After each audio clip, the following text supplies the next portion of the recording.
kekuatan di hidupku. Ku dapat di dalam-Mu. Kau teguhkan hatiku. Tiada yang mustahil bagimu. Sebab aku percaya, bukan karena melihat, namun karena firman-Mu yang selalu digenapi di hidupku.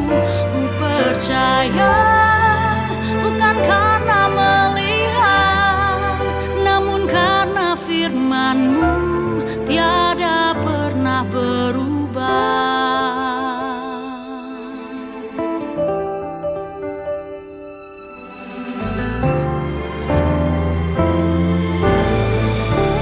Kekuatan di hidupku,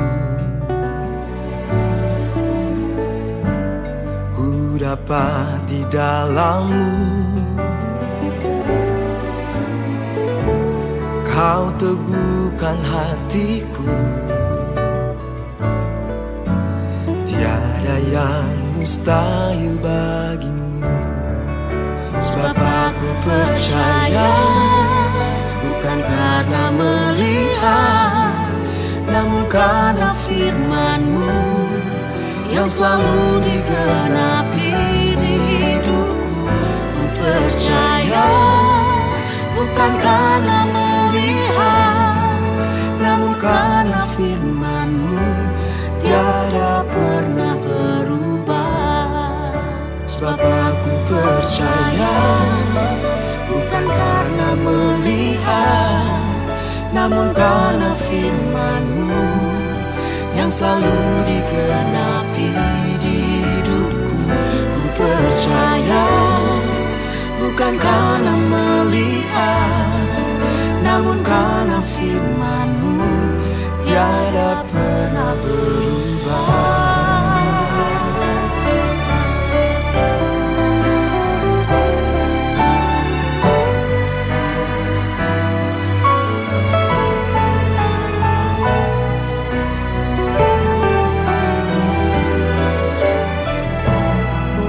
Sebab aku percaya, bukan karena melihat, namun karena firman-Mu yang selalu digenapi di hidupku. Ku percaya, bukan karena melihat, namun karena firman-Mu tiada pernah berubah. Namun karena firman-Mu tiada pernah berubah.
Shalom. Puji Tuhan jemaat Tuhan yang ada di tempat ini pagi hari ini. Kita bersyukur kepada Tuhan Kalau pagi hari ini Tuhan masih berikan kesempatan bagi saya dan saudara di tempat ini, mari kita mau berikan hidup kita pagi hari ini kepada Tuhan. Kita mau masuk dalam hadirat Tuhan pagi hari ini. Terima kasih Tuhan.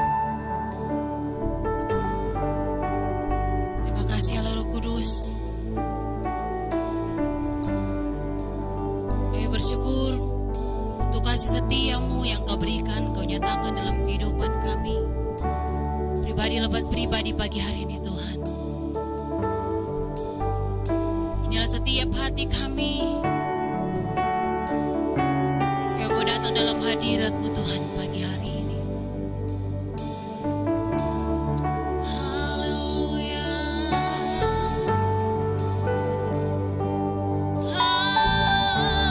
Haleluya. Terima kasih Tuhan. Terima kasih Bapa. Terima kasih Yesus. Engkau sungguh baik. Engkau terlalu baik. Haleluya.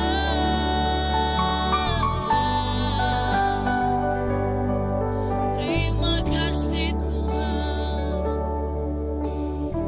Terima kasih.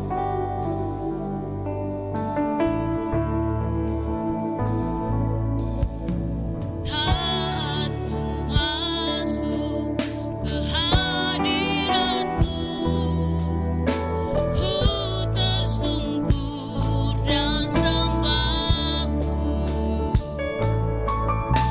Ku persembahkan korban syukurku,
kami pagi hari ini Tuhan. Kami terlalu yakin dan percaya setiap pujian kami pagi hari ini Tuhan, itu akan menyenangkan hati-Mu Tuhan. Terima kasih Tuhan. Kami siap untuk memuji memuliakan Engkau pagi hari ini. Di dalam nama Yesus. Haleluya. Amin. Yang siap memuji Tuhan, mari kita berikan sorak-sorak bagi Allah kita. Haleluya. Karena Allah kita besar, Allah kita dahsyat. Amin. Haleluya. Amin.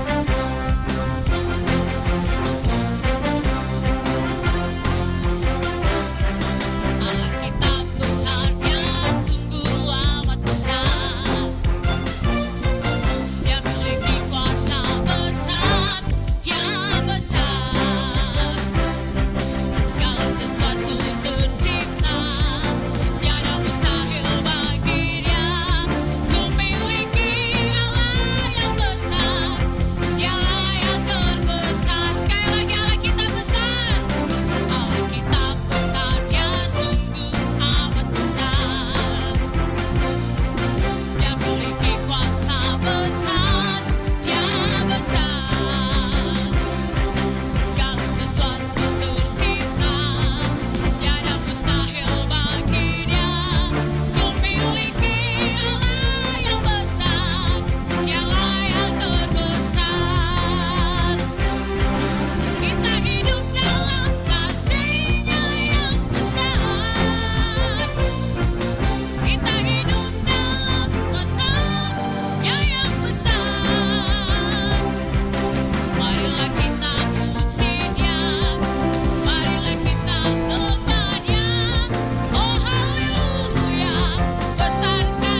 mendengarkan kebenaran firman Tuhan. Terima kasih Tuhan, kami sudah memuji memuliakan Engkau pagi hari ini. Saat ini Tuhan kami akan mendengarkan kebenaran firman-Mu. Biar firman-Mu akan membentuk setiap pribadi lepas pribadi kami pagi hari ini, Bapak. Terima kasih Yesus.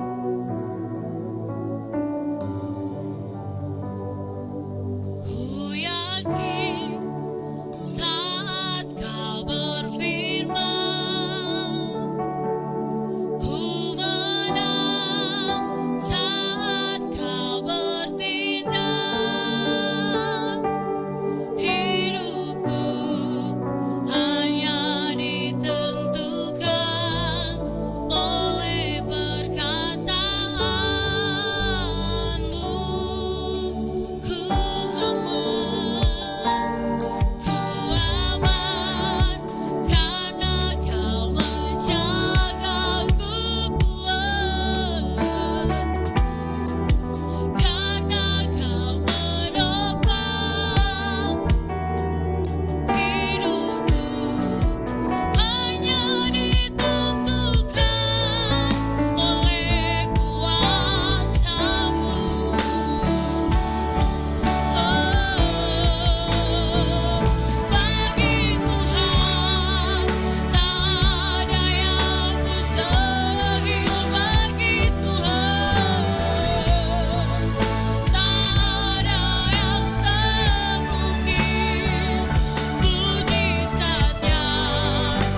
kalau pagi ini kami boleh ada di hadapan.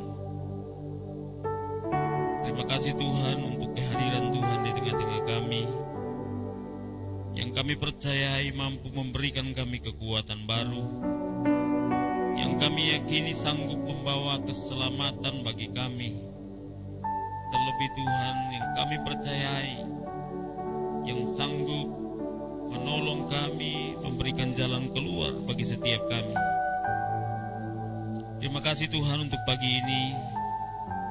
Kami percaya bahwa Tuhan hadir di tengah-tengah kami, dan Tuhan akan lebih lagi melawat kami dalam persekutuan kami di pagi ini, agar kami hari ini mengalami sukacita dan kegirangan, bukan sukacita yang dikerjakan oleh keadaan di sekitar kami, tapi sukacita dan kegirangan yang dikerjakan oleh Allah sendiri di dalam hidup kami.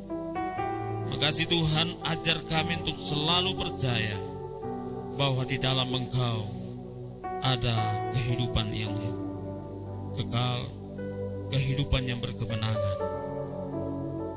Kami sudah memuji memuliakan Tuhan, tiba saatnya kami akan mendengarkan firman. Mari Tuhan berbicaralah bagi kami Tuhan, teguhkan hidup kami lewat kebenaran firman Tuhan, agar firman-Mu yang kami baca dan renungkan pagi ini menjadi pedoman, menjadi kekuatan, menjadi penuntun kehidupan kami untuk berjalan di dalam kehendak-Mu, dan biarlah nama Tuhan saja ditinggikan, dipermuliakan. Hamba-Mu yang Kau percayakan pagi ini, urapi hamba-Mu ya Tuhan, dan kami semua umat-Mu, baik yang ada di tempat ini maupun yang mengikuti ibadah ini dari rumah, kami sama-sama diberkati Tuhan. Berfirmanlah ya Tuhan, kami siap mendengarkannya di dalam nama Tuhan Yesus. Kami berdoa dan kami sambut firman-Mu. Haleluya. Amin. Silakan duduk Bapak Ibu yang dikasihi Tuhan. Shalom. Baik, puji Tuhan Bapak Ibu. Pagi ini kita ada bersama-sama dalam hadirat Tuhan. Oleh pertolongan kasih dan kemurahan-Nya kita boleh ada sebagaimana kita ada. Bukan karena kuat dan gagah kita, tapi semata-mata karena kemurahan-Nya yang terus berlaku dalam kehidupan saya dan saudara. Baik, tidak terasa Bapak Ibu, kita berada di minggu terakhir pada bulan November, dan dalam hitungan jam saja kita akan melangkah masuk ke dalam bulan Desember, dan itu berarti kita akan mengakhiri tahun ini, tahun 2020. Sungguh adalah sebuah anugerah Tuhan bagi saya dan saudara, kalau kita semua boleh ada sampai pagi ini karena Tuhan. Amin. Tidak ada yang bisa menyangkal itu, sebab keberadaan saya dan saudara adalah bukti kasih setia Tuhan yang terus menyertai kehidupan saya dan saudara. Baik, kita buka Alkitab bersama-sama di dalam 2 Samuel pasal yang ke-6.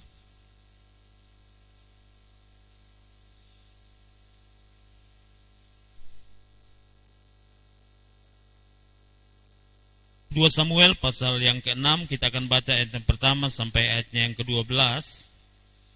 Lembaga Alkitab Indonesia memberikan judul perikop tabut dipindahkan ke Yerusalem. Demikian bunyi firman Tuhan. Daud mengumpulkan pula semua orang pilihan di antara orang Israel, 30.000 orang banyaknya. Kemudian bersiaplah Daud lalu berjalan dari Baale Yehuda dengan seluruh rakyat yang menyertainya untuk mengangkut dari sana tabut Allah yang disebut dengan nama Tuhan semesta alam yang bertahta di atas kerubim. Mereka menaikkan tabut Allah itu ke dalam kereta yang baru setelah mengangkatnya dari rumah Abinadab yang di atas bukit. Lalu Uza dan Ahio, anak-anak Abinadab, mengantarkan kereta itu. Uza berjalan di samping tabut Allah itu, sedang Ahio berjalan di depan tabut itu. Daud dan seluruh kaum Israel menari-nari di hadapan Tuhan dengan sekuat tenaga, diiringi nyanyian kecapi, gambus, rebana, kelentung, dan ceracap. Ketika mereka sampai ke tempat pengerikan Nakon, Maka Uz mengulurkan tangannya kepada tabut Allah itu lalu memegangnya, karena lembu-lembu itu tergelincir. Maka bangkitlah murka Tuhan terhadap Uza. Lalu Allah membunuh dia di sana karena keteledorannya itu. Ia mati di sana dekat tabut Allah itu. Daud menjadi marah karena Tuhan telah menyambar Uza demikian hebatnya. Maka tempat itu disebut orang Perez Uza sampai sekarang. Pada waktu itu Daud menjadi takut kepada Tuhan. Lalu katanya, bagaimana tabut Tuhan itu dapat sampai kepadaku? Sebab itu Daud tidak mau memindahkan tabut Tuhan itu ke tempatnya, ke kota Daud. Tetapi Daud menyimpang dan membawanya ke rumah Obed-Edom, orang Gad itu. 3 bulan lamanya tabut Tuhan itu tinggal di rumah Obed-Edom, orang Gad itu. Dan Tuhan memberkati Obed-Edom dan seisi rumahnya. Diberitahukanlah kepada Raja Daud demikian, Tuhan memberkati seisi rumah Obed-Edom dan segala yang ada padanya, oleh karena tabut Allah itu. Lalu Daud pergi mengangkut tabut Allah itu dari rumah Obed-Edom ke kota Daud dengan sukacita. Amin. Bapak Ibu yang dikasihi Tuhan, kebenaran yang kita baca pagi hari ini adalah satu kebenaran tentang kisah bagaimana Daud memindahkan tabut perjanjian Allah. Tabut perjanjian Allah itu adalah sebuah tabut yang di dalamnya ada tanda-tanda perjanjian. Di dalamnya ada tongkat Harun yang bertunas. Kalau tongkat yang namanya tongkat itu berarti udah dipotong. Udah dipotong, lalu kemudian dia bisa bertunas. Nah, Bapak Ibu Saudaraku dikasihi Tuhan, dan ini merupakan simbol dari kehadiran Tuhan di tengah-tengah bangsa Israel. Ketika tabut perjanjian Tuhan itu dirampas oleh orang Filistin, jadi ketika bangsa Israel mengadakan peperangan pertempuran dengan bangsa Filistin, lalu kemudian tabut perjanjian itu dirampas, dibawa, menjadi simbol bahwa mereka kalah. Saudaraku dikasihi Tuhan, tetapi kemudian Tuhan memberikan pembelajaran berharga bahwa kehadiran Tuhan itu adalah hal yang paling utama dalam kehidupan bangsa Israel kala itu. Nah, hari ini kita akan membahas tentang kehadiran Tuhan. Oleh sebab itu kebenaran firman Tuhan yang kita baca tadi, kita akan renungkan dalam bingkai tema tetap hadirkan Tuhan. Coba katakan sama samping kiri kananmu, tetap hadirkan Tuhan. Saudaraku, kita tidak bisa lepas dari Tuhan Bapak Ibu.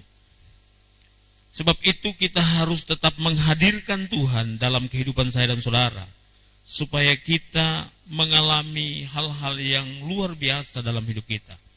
Sebab kita tahu bahwa tanpa Tuhan kita tidak bisa berbuat apa-apa. Tanpa Tuhan kita tidak bisa melakukan apa-apa.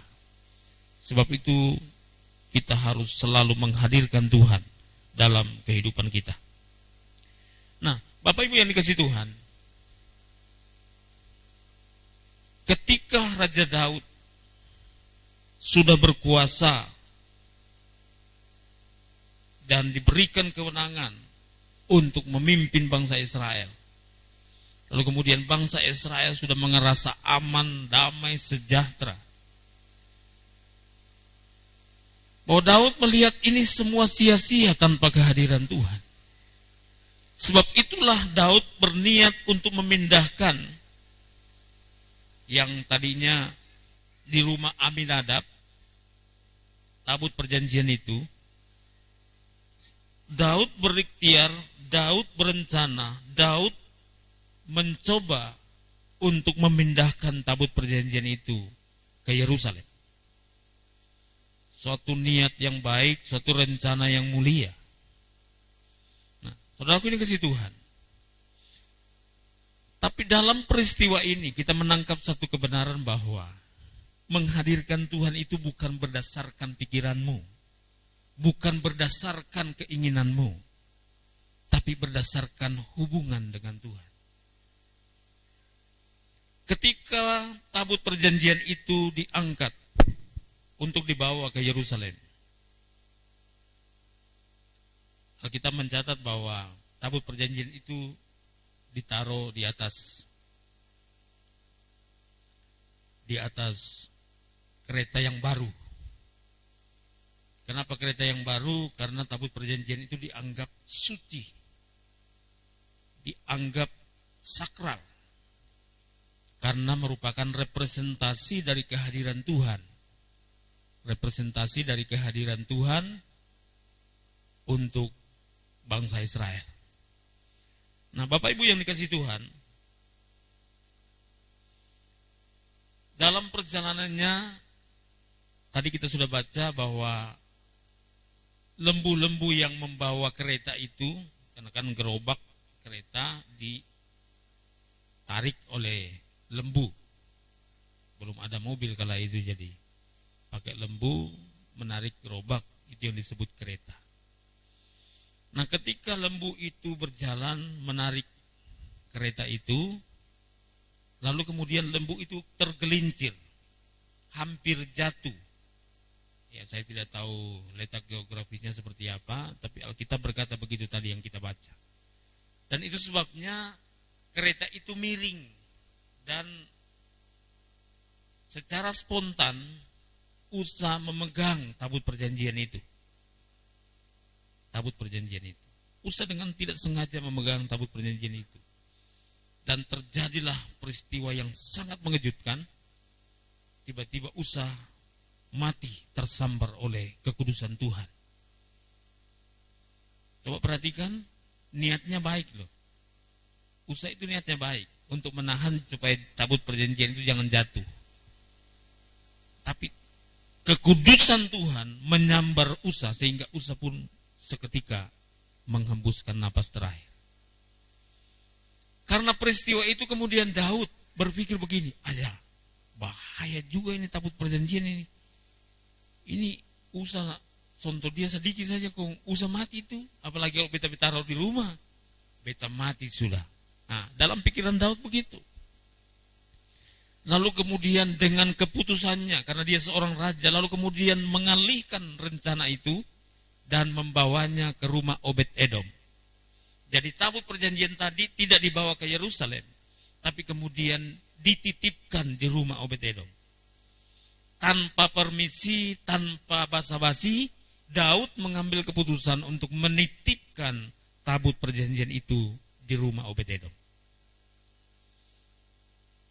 Secara manusia pasti Obed-Edom takut, tapi dia tidak bisa melawan karena yang memindahkan tabut perjanjian ini adalah seorang raja. Dan saya percaya dia memang dipaksa untuk menerima tabut perjanjian itu. Nah, saudaraku dikasihi Tuhan, kehadiran Tuhan itu membawa yang pertama, keselamatan, perlindungan, dan rasa aman. Saudaraku dikasihi Tuhan, keselamatan itu dijamin oleh kehadiran Tuhan. Perlindungan itu dijamin oleh kehadiran Tuhan. Tetapi banyak kita terjebak di soal rasa, yakni rasa aman. Aman enggak ya? Kira-kira aman enggak ya? Daud tahu betul bahwa kehadiran tabut perjanjian itu akan membawa keselamatan bagi bangsa itu, akan membawa perlindungan bagi bangsa itu. Tapi Daud tidak merasa aman. Kenapa?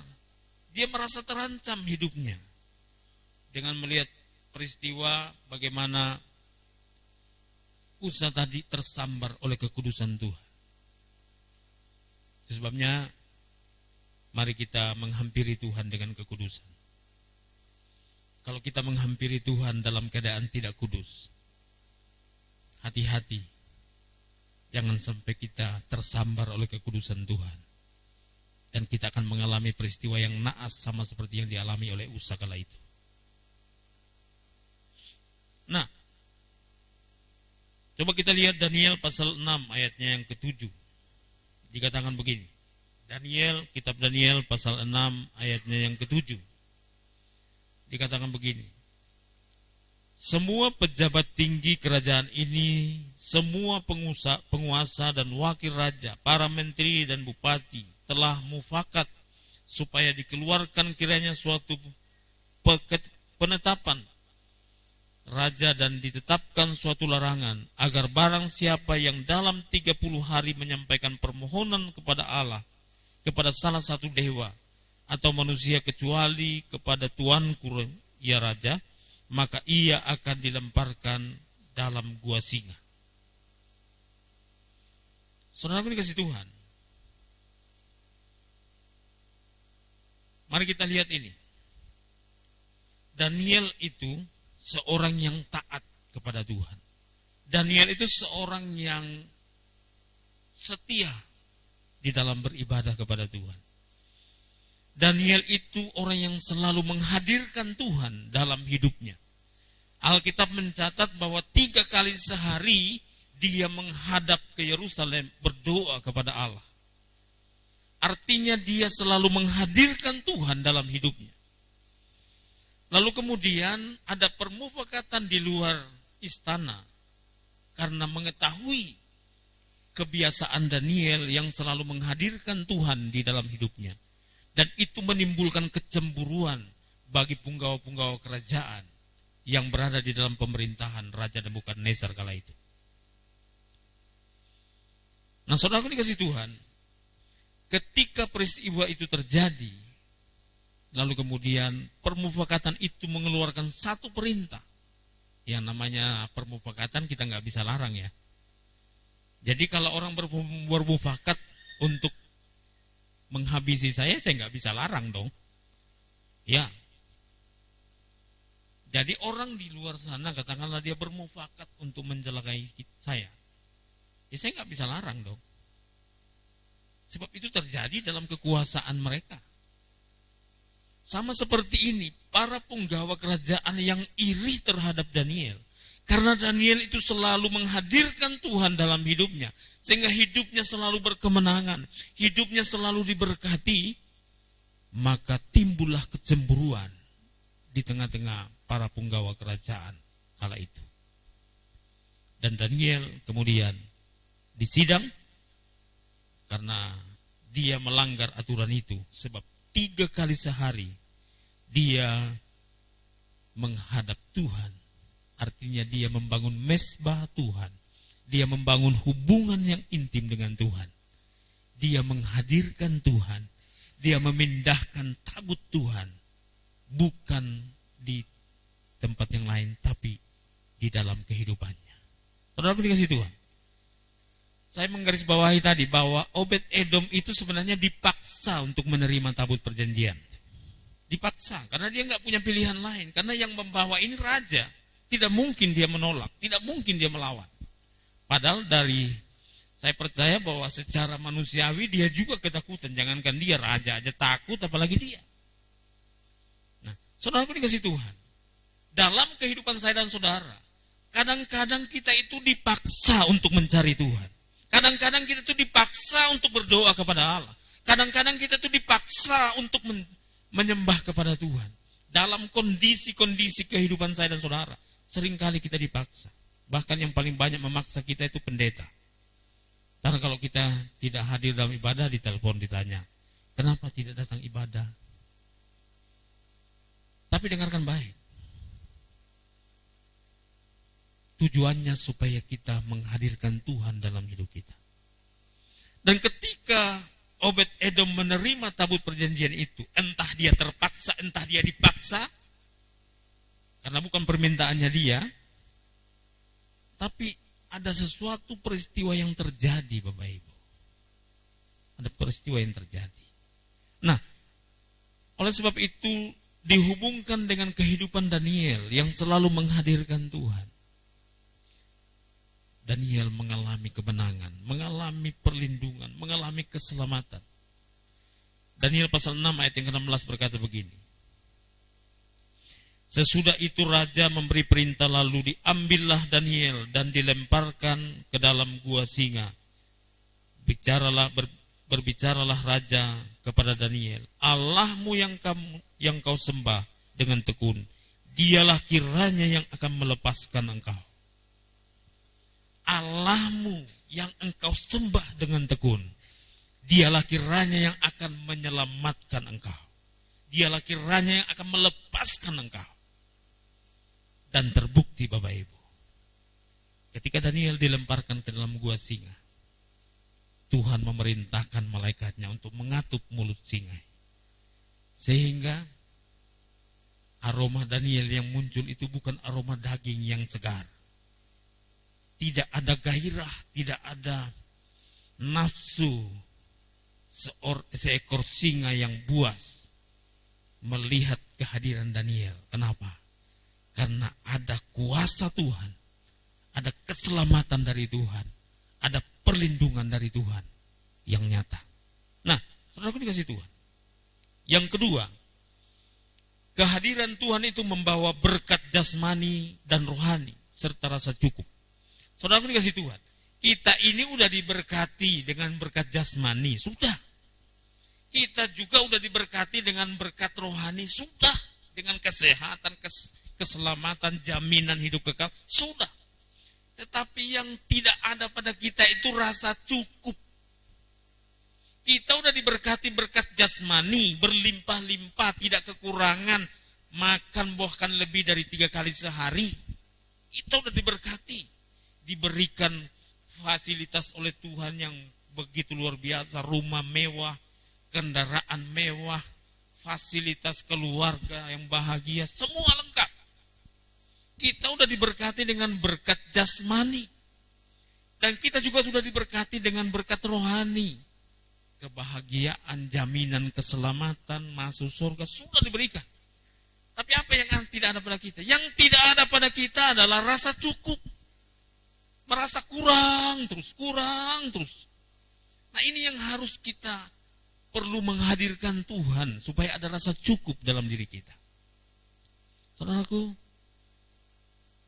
saya prihatin melihat kehidupan anak-anak Tuhan. Nggak tahu kejar apa. Kemarin sore kami menerima kabar duka. Karena salah seorang keluarga kami dipanggil Tuhan.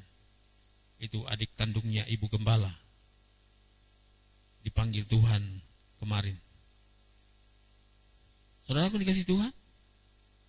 Dari sini kita bisa belajar. Sebenarnya kita ini cari apa sih sebenarnya ini? Saudaraku, mari belajar memiliki rasa cukup. Miliki rasa cukup. Bukan berarti jangan kita berjuang lagi, jangan kita bekerja lagi. Bukan. Bekerjalah untuk memberi manfaat bagi orang lain. Bekerjalah untuk membantu orang lain. Supaya hidup kita itu berguna. Tujuannya itu Tuhan memanggil saya dan saudara. Bukan untuk kepuasan diri semata. Bukan untuk menikmati kehidupan yang bergelimang harta semata. Bukan. Itu fasilitas dari Tuhan. Itu anugerah Tuhan. Tetapi yang perlu kita perhatikan adalah rasa cukup di dalam diri. Kenapa kita banyak sekali merasa tersinggung, merasa marah? Kita marah karena kita tidak merasa cukup. Kita tidak merasa puas dengan hidup kita. Akhirnya apa? Kita tidak pernah mengucap syukur. Kita lupa untuk selalu berkata terima kasih Tuhan untuk semua yang Tuhan telah anugerahkan bagi saya. Sebenarnya kita bukan tidak diberkati, kita diberkati dengan luar biasa. Berkat jasmani, berkat rohani luar biasa. Tapi yang kurang dari kita adalah rasa cukup. Coba ke tangan sama samping kanan. Miliki rasa cukup. Iya. Besok dipanggil Tuhan, memangnya kamu bawa semua hartamu itu? Halo? Miliki rasa cukup. Banggalah dengan hidupmu hari ini. Dan kalau engkau diberi kesempatan oleh Tuhan untuk lebih banyak membantu orang lain, lebih banyak menolong orang lain, itu lebih hebat. Dan itulah panggilan saya dan saudara. Mari kita memiliki rasa cukup dalam diri. Saudaraku dikasih Tuhan, dikatakan begini, 3 bulan lamanya tabut Tuhan itu tinggal di rumah Obed-Edom, orang Gad itu, dan Tuhan memberkati Obed-Edom dan seisi rumahnya. Diberitahukanlah kepada Raja Daud demikian, Tuhan memberkati seisi rumah Obed-Edom dan segala yang ada padanya, oleh karena tabut Allah itu. Lalu Daud pergi mengangkut tabut itu dari rumah Obed-Edom ke kota Daud dengan sukacita. Daud karena ketakutannya, karena tidak adanya rasa aman, akhirnya Daud mengalihkan yang tadinya mau dibawa ke Yerusalem, dititipkan di rumah Obed-Edom. Akhirnya Obed-Edomlah yang diberkati Tuhan. Satu kisah Bapak Ibu, ini kisah nyata, saya sendiri mengalaminya. Kami dulu waktu kitab transmigrasi lokal ya. Jadi kami itu dulu kampungnya di gunung, maksudnya di dataran yang miring, sehingga ancaman longsornya itu sangat kuat. Sehingga pemerintah memindahkan kampung itu ke dataran yang rendah. Nah, dalam proses pemindahan ini kan bukan kayak sekarang pemerintah bangun duluan baru dipindahkan orangnya. Kalau kita dulu diusir aja begitu. Diusir, jangan di sini, ini bahaya, cari tempat lain. Nah sudah, kita pergi cari tempat. Jadi kita satu kampung itu laki-laki semua keluar, lalu kemudian pergi ke satu daerah yang datarannya luas rata, lalu kemudian tinggal di situ selama beberapa bulan, lalu kemudian mulai membersihkan hutan itu, ditebang pohonnya untuk dijadikan kampung pemukiman. Lalu kemudian ada satu orang itu yang rumahnya selalu digunakan beribadah setiap hari Minggu. Itu setiap hari Minggu kami beribadah di situ. Tahukah saudara Bapak Ibu? Orang itu diberkati Tuhan luar biasa, diberkati Tuhan. Hidupnya itu saya nggak tahu dia hartanya dari mana. Karena kita sama-sama keluar dari kampung ini mau bikin kampung baru. Saya waktu itu baru lulus SMA jadi masih ikut-ikut begitu. Jadi ya kayak apa ya? Pokoknya namanya anak-anak muda ya ikut-ikut sajalah, tidak tahu. Tapi saya memahami setelah saya pelajari, iya ya. Orang kalau rumahnya dijadikan mesbah bagi Tuhan, itu berkat Tuhan luar biasa baginya. Nah, saudaraku, demikian juga yang terjadi pada Obed-Edom. Saya tidak menemukan ayat yang mengatakan bahwa setiap hari Obed-Edom itu sujud di depan tabut Tuhan itu, tidak. Saya tidak menemukan kebenaran itu bahwa setiap hari Obed-Edom membawa persembahan kepada tabut Tuhan itu, tidak. Yang saya tahu bahwa tabut Tuhan itu dititipkan di rumahnya dia. Secara tidak langsung, berarti dia dipaksa. Nah, saudara dikasih Tuhan. Tetapi apa yang terjadi? Allah memberkati hidupnya. Allah memberkati hidupnya. Dia belajar menerima, dia belajar ikhlas. Ini menandakan orang yang memiliki rasa cukup dalam diri. Orang yang punya rasa cukup dalam diri akan terlihat dia ikhlas, dia tulus menerima segala keadaan. Dia tidak komplain, jangan dong, masa kalian korbankan saya? Kalian takut kok masa kasih di rumah saya? Oh enggak, dia enggak komplain. Dia belajar menerima keadaan. Dan ini ciri-ciri orang yang memiliki rasa cukup dalam diri. Yang ketiga, bahwa kehadiran Tuhan, kenapa kita harus menghadirkan Tuhan? Karena kehadiran Tuhan yang ketiga itu membawa sukacita, kebahagiaan, dan rasa puas. Saudaraku dikasih Tuhan, sukacita itu dari mana sih? Rasa puas dengan hidup. Kenapa kita rasa puas? Karena kita rasa cukup, Tuhan cukup bagiku, nggak perlu tambah lagi. Tuhan itu cukup bagi saya. Makanya kita bersuka cita. Kebahagiaan dari mana sih? Rasa puas.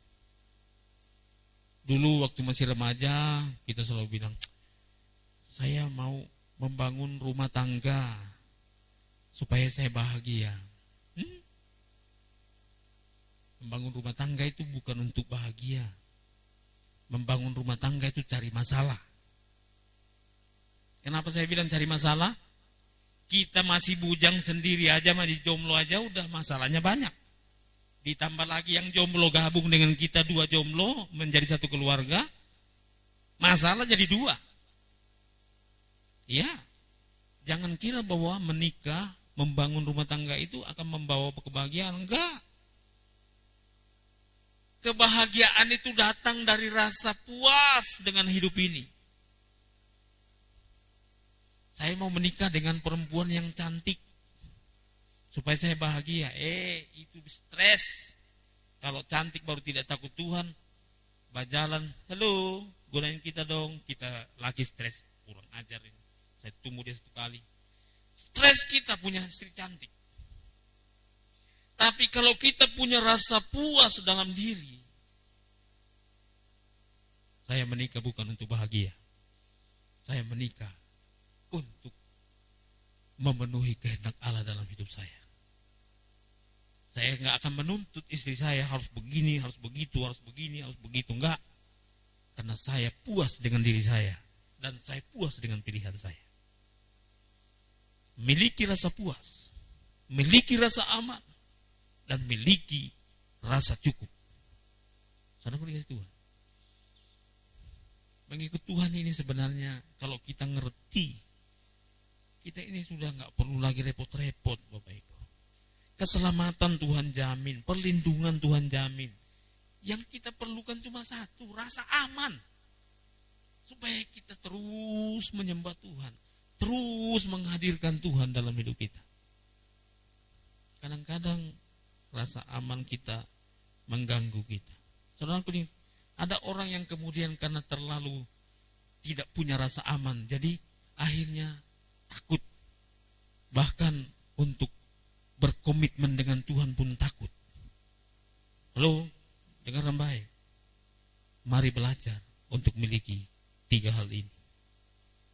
Kehadiran Tuhan membawa yang pertama keselamatan, perlindungan, dan rasa aman. Yang kedua, kehadiran Tuhan membawa berkat jasmani dan berkat rohani serta rasa cukup. Dan yang ketiga, kehadiran Tuhan membawa sukacita, membawa kebahagiaan dan rasa puas. Bapak Ibu jemaat yang dikasihi Tuhan, saya ingin sampaikan kepada Bapak Ibu sekalian satu pengumuman bahwa besok hari Senin dalam jemaat kita akan dilangsungkan peneguhan dan pemberkatan nikah oleh saudara Jonas dengan saudari Lucy jam 7 di gereja, dan ini merupakan undangan resmi bagi jemaat Tuhan untuk boleh hadir dalam ibadah peneguhan dan pemberkatan nikah di gereja kita besok jam 7 malam hari Senin. Di gereja ini akan dilangsungkan peneguhan dan pemberkatan nikah bagi saudara Jonas dan saudari Lucy. Sampaikan kepada seluruh jemaat Tuhan untuk boleh hadir, dan sama-sama kita akan memberikan doa restu kepada kedua kekasih kita ini untuk membangun rumah tangga yang baru, yang kita yakini rumah tangga ini adalah rumah tangga yang akan ditolong oleh Tuhan, dipimpin oleh Tuhan. Jadi semua proses konseling dan pembinaan keluarga sudah saya jalankan. Besok akan dilangsungkan pemberkatan. Tapi mengingat karena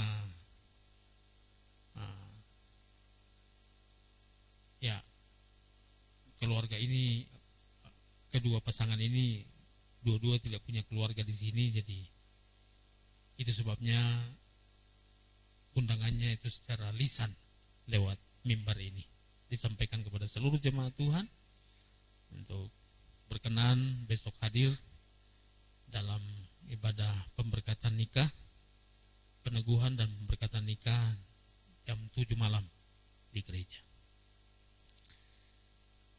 Oleh sebab itu Bapak Ibu yang dikasihi Tuhan, menutup dari khotbah saya malam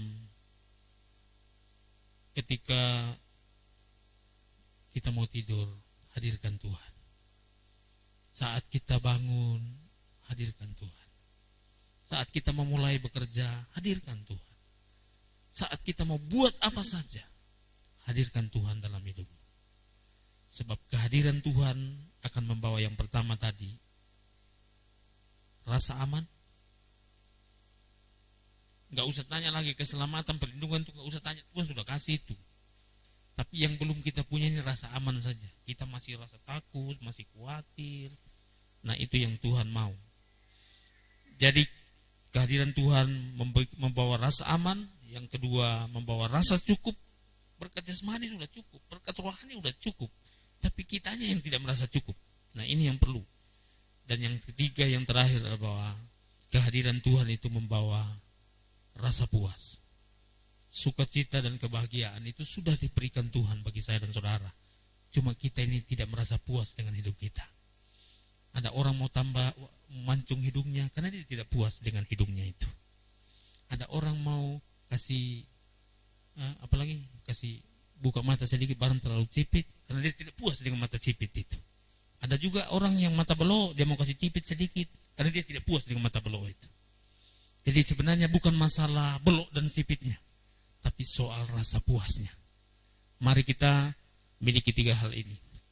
Milikilah rasa aman, milikilah rasa cukup, dan milikilah rasa puas. Semua itu kita bisa miliki apabila Tuhan hadir dalam hidup kita. Amin. Buat firman Tuhan, mari kita tundukkan kepala dan kita berdoa. Terima kasih Tuhan untuk kebenaran firman-Mu yang telah kami dengarkan bersama. Hamba-Mu terbatas dalam menyampaikan kebenaran ini. Roh Kudus, Guru yang agung, akan menerjemahkan kebenaran ini dengan bahasa yang mudah kami pahami. Agar hidup kami terus dalam kemenangan-kemenangan yang Allah kerjakan. Tanamkan rasa puas itu dan tumbuhkan dalam diri kami. Tanamkan rasa aman itu dan tumbuh kembangkan dalam hidup kami. Tanamkan rasa cukup itu ya Tuhan. Dan biarlah itu menguasai hidup kami. Sehingga kami tidak perlu mencari yang lain. Kami hanya menghadirkan Tuhan dalam seluruh hidup kami. Terima kasih Bapa di surga. Ini doa kami. Kami mengucap syukur untuk anugerah Tuhan. Kami percaya kebenaran firman Tuhan hari ini akan membawa berkat yang besar.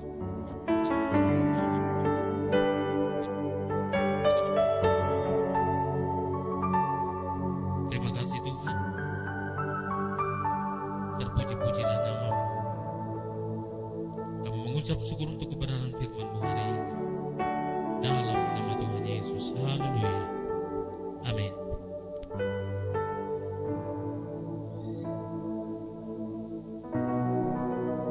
Tuhan selalu diberkati oleh firman Tuhan pagi hari ini. Seperti biasa, kotak persembahan sudah disiapkan di depan gereja. Mari kita semua bangkit berdiri, kita akan akhiri ibadah kita pagi hari ini. Bagi Dia segala pujian, hormat serta syukur kekal selamanya. Bagi Dia segala pujian, hormat serta syukur selama-lamanya.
keluarga besar kami, khususnya keluarga besar Ibu Gembala,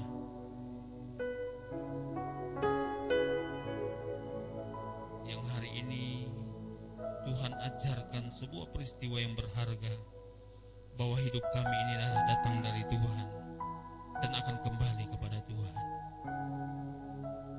Buat orang tua yang ada di Nias, berikan kekuatan dan penghiburan, dan keluarga yang ada di Jakarta, dan seluruh rangkaian prosesi pemakaman jenazah, kami serahkan semuanya ke dalam tangan Tuhan. Biarlah kami semakin hari semakin mengerti bahwa hidup ini tanpa Tuhan sia-sia adanya. Terima kasih Tuhan, kami juga berdoa menyerahkan hidup kami yang masih hidup. Tuhan tolong kami agar kami semakin hari semakin mawas diri, semakin mengerti bahwa tujuan hidup kami bukanlah untuk mencapai segala hal yang kami inginkan, tapi untuk menjadi berkat bagi setiap orang-orang di sekitar kami. Kami juga terus menopang keluarga almarhum Kokeng ya Tuhan. Tuhan beri kekuatan, Tuhan beri penghiburan. Kami percaya Tuhan ada di sana dan memberikan kekuatan yang baru buat istri dan anak-anak. Tuhan tolong, Tuhan sertai. Terima kasih Tuhan. Kami berdoa menyerahkan hidup kami, semua anak-anak-Mu di kota ini. Tuhan jaga, Tuhan lindungi kami, jauhkan kami dari segala mara bahaya, bahkan termasuk dari COVID-19 ini Tuhan. Lindungi kami Tuhan. Terima kasih Tuhan untuk pemeliharaan Tuhan 1 tahun ini. Sekarang kami berada di minggu terakhir bulan November ini Tuhan. Kami akan masuk dalam bulan Desember. Kami akan mempersiapkan diri untuk memperingati kelahiran Tuhan. Terlebih Tuhan akan mengakhiri tahun ini bersama dengan Tuhan. Biarlah kami mengakhiri tahun ini dalam pertandingan iman yang hebat. Dan kami akan berkemenangan dalam kemenangan yang Allah kerjakan. Dan membuat kami semakin rendah hati dan berkata, semua karena Tuhan, semua karena Tuhan. Terima kasih Bapa di surga. Kami berdoa untuk Kabupaten Kepulauan Sula, negeri yang dimana kami berdiri dan menyembah Tuhan. Tuhan berkati negeri ini ya Tuhan. Kami serahkan setiap tahapan pemilu kada yang sedang berlangsung di negeri ini. Kami putuskan setiap mata rantai penyebaran COVID-19 di dalam nama Tuhan Yesus.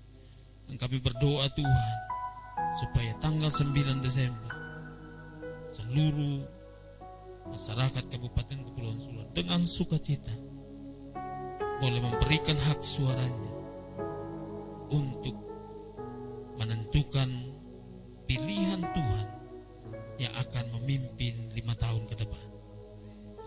Segala bentuk provokasi, propaganda kami patahkan dalam nama Yesus. Dan kami minta perlindungan Tuhan nyata bagi setiap kami. Secara khusus kami berdoa buat hamba Pak Heng ya Tuhan. Tuhan tolong hamba, jaga dan lindungi, jauhkan dari mara bahaya. Setiap persepakatan-persepakatan yang dibangun oleh kekuatan manusia, kami runtuhkan dalam nama Yesus. Dan kami minta intervensi sorga, kuasa Allah menaungi hamba. Terima kasih Tuhan. Terima kasih Bapa. Berdoa buat setiap anak-anak-Mu sepanjang minggu ini, mulai dari orang-orang tua sampai kepada janin yang dalam kandungan sekalipun. Kiranya Allah memberkati. Kami berdoa Tuhan buat pelayanan esok, ibadah peneguhan dan pemberkatan nikah. Tuhan tolong, Tuhan pimpin, Tuhan hadir untuk memberkati keluarga ini. Terima kasih Tuhan, saatnya kami akan berpisah. Biarlah Tuhan menolong kami sepanjang minggu ini. Kemanapun kami pergi, dimanapun kami berada, Tuhan beserta dengan kami. Jemaat yang dikasihi Tuhan, mari arahkan hatimu kepada Tuhan dan kembalilah ke dalam tugas panggilan-Mu. Jadilah berkat dimanapun kau berada. Kiranya damai sejahtera Allah yang melampaui segala akal itu memelihara hati dan pikiranmu, memberkati kesehatanmu, menjaga keluar masukmu, menjamin keberhasilanmu, mulai hari ini sampai selama-lamanya. Terimalah berkat Tuhan, dalam nama Tuhan Yesus. Semua yang mengasihi Tuhan sama-sama katakan, amin. Demikian ibadah kita. Selamat hari Minggu. Tuhan Yesus memberkati. Shalom.